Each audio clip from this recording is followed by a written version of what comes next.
Hey, how's it going, everybody? Mark here, Country Music Magazine, having fun. We're right outside MCC, Music City Center here in downtown Nashville at the amazing CMA Fest. It's going crazy. Thousands of people here and a lot of fun, a lot of crazy things going on and good music. And speaking of good music, I got here with me right here Mr. Lane Pittman. How you doing, Lane? I'm good. How are you?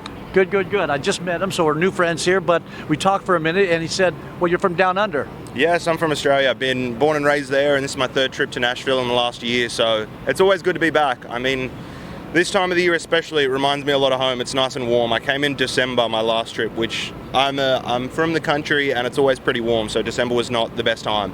Okay. Sure. Well, I know country music is far and wide, and it's a global thing, but a lot of our folks here in the U.S. don't necessarily know it reached Australia yet. Tell them about how powerful is country music in Australia. Yeah, country music is so powerful in Australia, especially over the last couple of years. We've seen a huge rise in its popularity due to like the international guys coming down. Your Luke Combs, Morgan Wallen, Zach Bryan's been down as well a few times, and that's really opened up the floodgates for the general population of Australia to really get into country, which has been great as someone who's been a lifelong fan. You know, you go back to the early 2000s when I was born, Mum and Dad were blaring your Tim McGraws, your Brooks and Dunns, so they've been a huge influence on my life, and it's nice to see the rest of Australia finally catching up. Yeah, amazing, yeah. Just in case you didn't know, country music is alive and well in Australia.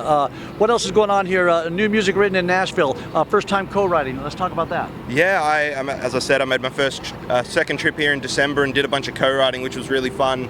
Writing for me, it's new. I've only been on the scene for a few years, so my last EP was all cuts that got sent through from Nashville, which was fun, but I knew this time around I really wanted to get my teeth stuck into the writing. You know, it's something that's always interested me. So we did the trip in December, and I was lucky to work with some great writers, Aaron Pollock, Lydia Sutherland, Kyle Sturrock, who just had a #1 on country radio with Texas by Blake Shelton. Oh yeah. So it was great. It was right before he'd hit #1, so he was telling me about how like crazy his life had gotten since writing that. So it was cool for me to see that go #1 for him.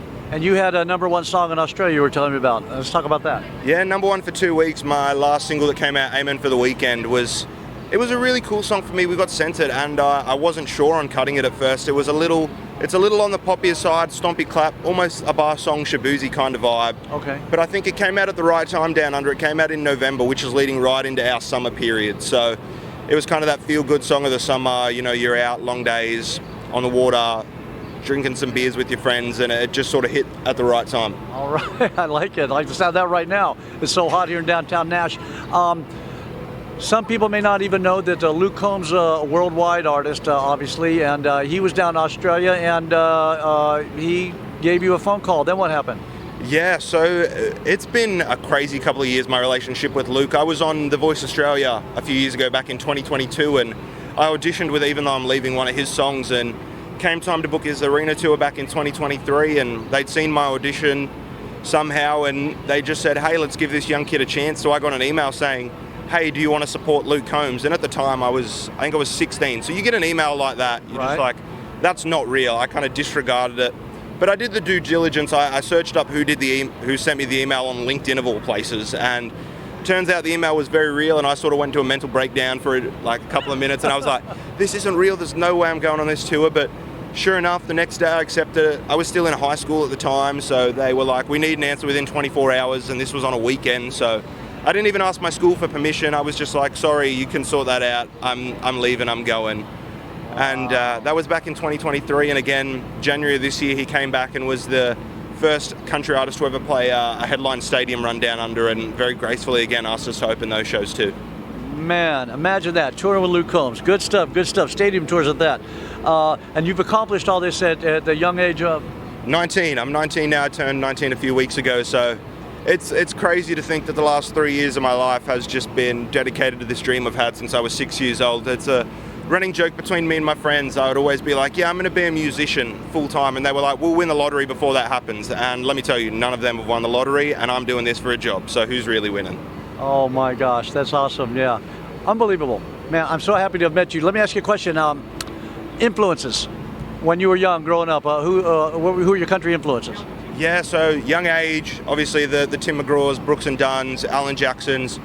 My pop was big into your Randy Travis, George Strait, Chris Ledoux. So I've been around in the country music, and then Australians as icons like Slim Dusty and Troy Casadei, who are great songwriters. And growing up kind of through the early teen years, it was like Luke Combs was a huge one for me. His songwriting and storytelling was always amazing, and you know, there's so many that I kind of draw from, and nowadays it's looking at your singer-songwriters, your Ernests, your Hardys, who have really just nailed that, being an artist while also being able to write such quality songs. Okay, now last question I got for you is, well, no, two more. One is, what's the big next thing? What's your big next thing you got coming up that you're all excited about? We're hitting the road next month back home in Oz. We're doing a four-show East Coast tour, some big venues, biggest venues we've ever done, 900 cap sort of theatre rooms, which is super exciting. We're bringing out a bunch of Aussies on the bill, and Spotify's jumped on board. So as soon as I get back, straight into the rehearsal room with the band to iron out that new show and playing a bunch of brand new music as well. Man, good stuff, good stuff. And last but not least, they tell me you're known for the best mullet in country music. I am. Down in Australia, we have an article page called Country Town, and a couple of years ago they voted this beauty the best mullet in Australian country music, which I was pretty thankful with. I'd only been growing it for 5 years, so I was pretty happy they said it was the best. All sorts of awards in this business. I hope you get all the music awards you want, and at least one for the mullet. That's it. Hey man, all right. God bless you. Great to meet you, and that could be your next country song. One for the mullet. Maybe. All right. Well, good to meet you again, and we'll see you around the way. And if you're looking for them, where do they find you? What's your website? LanePittmanOfficial.com, where you can find me on all the socials at Lane Pittman Official as well. Sure. Okay, all of it. We'll see you there. Go look and find him, Lane Pittman. God bless you, and we'll see you. Stay country.